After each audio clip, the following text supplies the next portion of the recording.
Long time no cheese, people. We are putting a roof on this house today, and look, there's a crane. The hardest part about any crane job is honestly putting the crane where it's supposed to go.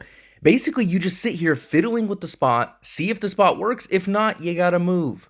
After a few hours of trying to place this thing and adjust the legs, the crane operator told us he did not think he could do this. Which really sucks, because we were relying on this to have pretty much work for the week. He's supposed to put the bloody things up, and we're supposed to put them into position. So the crane idea is busted. Next plan, we attached a winch to this big pole here. That way we could pull the trusses up to that level, swing them around to be on the roof, and once we have that up, we could pull them into the position that we need. So the obvious issue right now is that we are up here, and the trusses are way down there. So not only do we have to move them to be next to the house, we also have to use the winch to get them up on top of the house. I gotta tell you, these gables, when they still have plywood on them, they are miserable to lift. Stupid heavy. Thankfully, we've got 3 of us here to lift it and get it into position. Basically, that area up at the top where there is no plywood is where we're gonna hook the hook. Y'all got it here? I was a little sketched out about lifting this by hand because I just got off an arm injury. You may wonder why I haven't posted in 2 weeks. My arm's been busted. But alas, I have a family to feed, so we finally got it in position, and here the winch starts working on.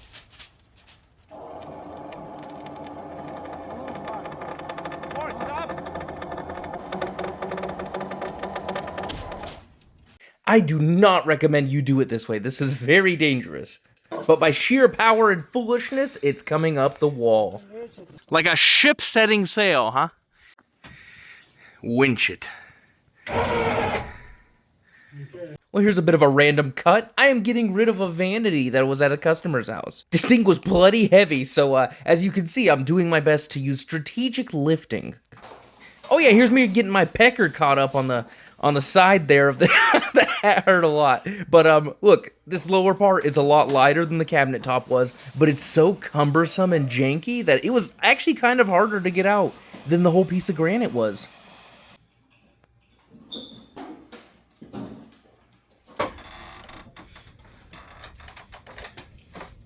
My original plan was to donate it to Habitat. That's what my customer asked me to do, so I told them, yeah, of course I'll take this thing to Habitat.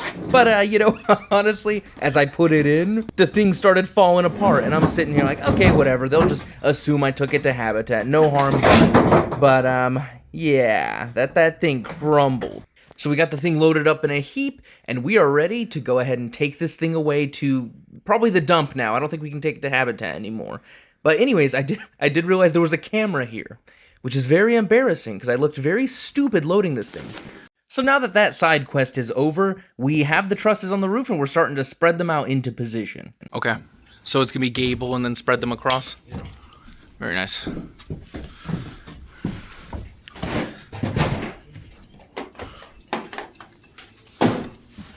Here's a closer look at the winch contraption. We got a 12-volt battery here that is both attached to the winch and attached to a battery charger. That thing releases a bloody cable down there that subsequently we hook up to things that we want lifted up. There's just another shot of it. The last thing that we need to get up on here is this gable. Unfortunately, the gable also happens to be the hardest part, but we've already done it once, so why can't we do it again? For safety reasons, we're just gonna move this bit by bit. I mean, you know, the fellas working with me, they're strong, hardy folks, but again, we just don't want to mess up anyone's back trying to do too much. Here is us using the winch just to get it a little bit closer to the house. Now, on this gable, thankfully I took a time lapse. Look at how slow that winch is. I'm pretty sure I have this sped up like times 15 or so. So this winch, it operates very slowly, but you know, it's still nice to have. And honestly, buying the winch and the extra time that it took, it was probably still cheaper than using the crane to begin with. Cranes are very expensive, and, you know, considering that the guy couldn't even get it into position, this is just what we had to do to get the job done. We did have the option to get an all-terrain crane out there, but it was booked so far out, and we just need to get this done.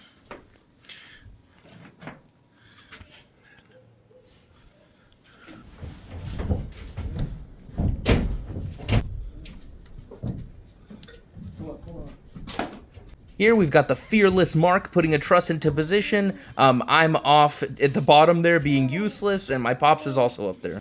And now we just bring the truss up to the pre-marked line. Now that all the trusses are in position, we have to start putting up these blocks to space them out properly, so that it stays strong and so that the edges of the plywood will meet up where they need to meet. The trusses hang over here so that the gutter can be hung on that, and then this overhang here is just to divert water away from the house and rolling down the roof.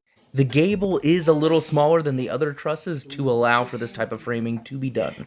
And here's a shot of the gable from the other side. It is framed up identically as the side that I was just showing you. Here's another shot of these spacing blocks. We had to cut about 60 of these and install them.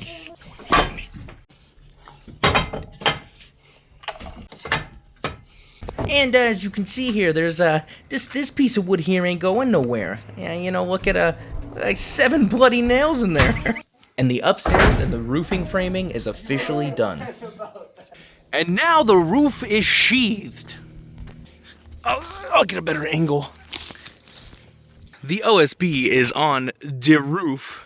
And considering I hate roofing and my insurance doesn't cover roofing, we're just gonna have some roofers put shingles on.